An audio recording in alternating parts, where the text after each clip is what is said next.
Pinarangalan ni Maguindanao del Norte Governor Dato Sharifudin Tukaw Mastura ang mga atleta ng probinsya na nagkamit ng medalya sa katatapos lamang na palarong pambansa.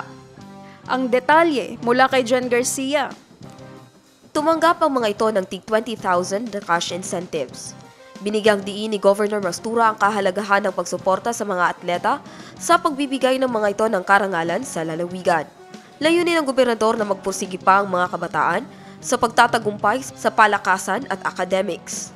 Ang 2025 palarong pambansa na ginanap noong May 24 hanggang 31 sa Ilocos ay nilahukan ng mahigit 14,000 athletes mula sa iba't ibang panig ng bansa at nagtagisan ng galing sa 27 sports disciplines.